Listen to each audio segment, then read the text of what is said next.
It is 6:10 on a winter morning. An early shift arrives, and the building is caught between its clocks. Access allows the team through the entrance. The heating schedule says the work area does not need to be ready yet. A security rule sees movement after hours. Facilities sees people on the floor and assumes the space should be comfortable. Nobody may have made a mistake, so why does the operation still feel wrong? The first call usually goes to the wrong team. Or nobody calls anyone. They find a portable heater, wait in a warmer area, or prop open a door. That workaround gets the morning moving.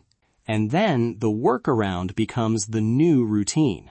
From an operational standpoint, that is when a small schedule mismatch turns into a management problem. Welcome to Built, Wired, and Secured. I'm Alex Morgan. Today, we're looking at what happens when access, comfort, security, and actual occupancy run on different clocks. Joining me are Michael Harrington, who works in commercial property and building operations, and James Rogers, a facilities and reliability leader. James, you started with the workaround. What does it look like from the building side? It usually looks ordinary. Someone arrives before the published start time.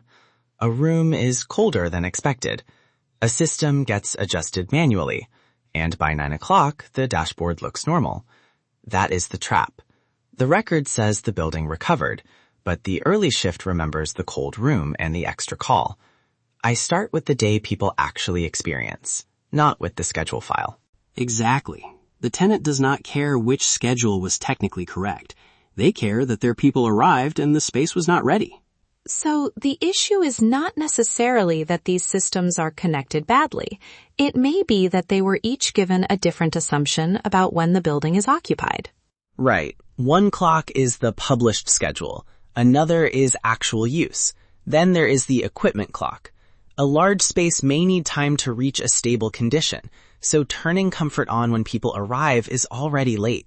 The same thing happens during cleaning, maintenance, late meetings, weekend events, or seasonal changes. And there is a security clock. Authorization is not the same as convenience. You do not make every area available because somebody might arrive early.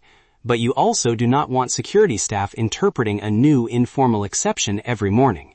Yes, but convenience is often how the real requirement first appears. If a team keeps arriving at 6, that may not be a nuisance. It may be the operating pattern nobody documented. Fair. I would just separate discovery from approval. The repeated arrival tells you to investigate.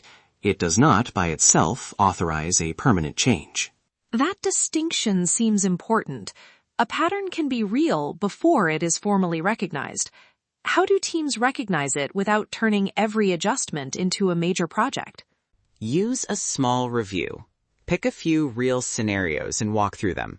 A normal weekday, an early shift, a late meeting, and a weekend event.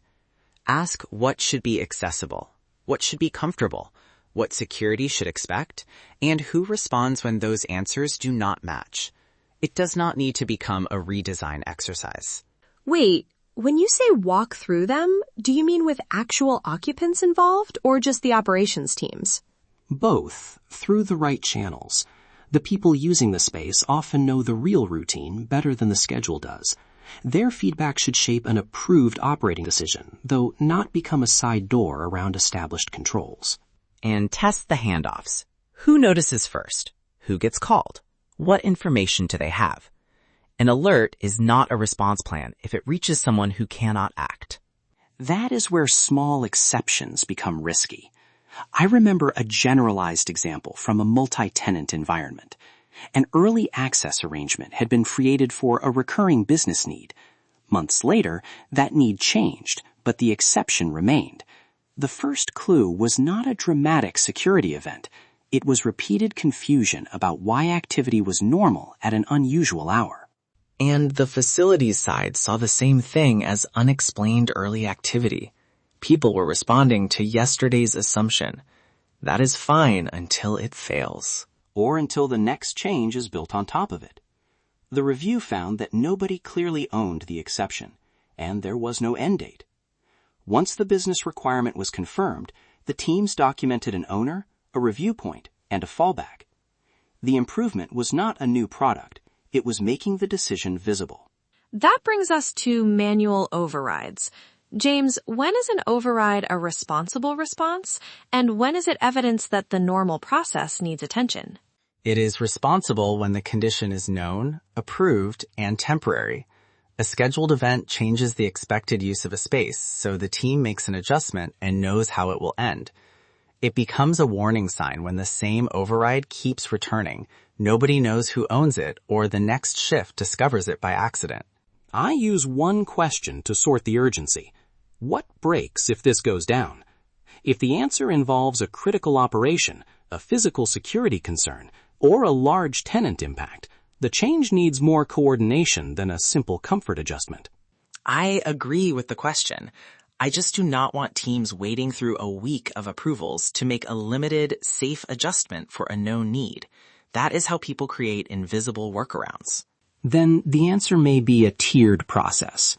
A low-impact, short-term comfort change can move quickly. A change affecting access, expectations, or continuity gets a broader review. Someone has to call the meeting. Someone has to approve the change.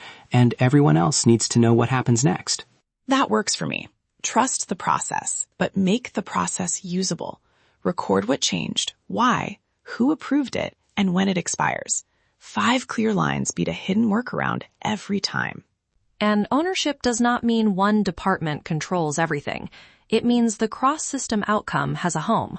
Exactly. Property may coordinate the business requirement. Facilities may manage the operating sequence. Security may define access conditions. IT may support the system boundary. Shared decisions are fine. Ownerless decisions are not. Let us turn that into something a team could do next week. What goes on the table first? Start with the timeline. Take one real scenario and say it out loud.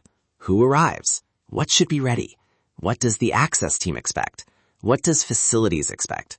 What happens if the schedule is wrong? If people answer from memory and give different answers, you have found the gap. Then ask whether the exception is still needed. Is there an owner? Is there a review date? What is the fallback if the usual contact is unavailable? From an operational standpoint, that short conversation can expose more than a complicated diagram. So the review is not about forcing the building into one rigid pattern. It is about making the real pattern visible, deciding who is accountable, and testing the handoff before people are standing in a cold room. That is the heart of it. Reliability starts with disciplined maintenance, but it also depends on disciplined communication. The next shift needs to understand what changed, and the exception needs a way to end. And if the clocks agree, tenants notice consistency instead of the machinery behind it. Here are 3 things to carry forward. Give cross-department rules a clear owner. Test them against real occupancy scenarios, not only the normal schedule. And review exceptions before they become permanent by accident. If you manage a building, choose one rule this week that touches comfort, access, security, or occupancy. Write down who owns the decision, what the fallback is, and when any exception expires. Then bring it to your operations team and ask, does this rule describe how the building is actually used? That wraps up this episode of Built, Wired, and Secured.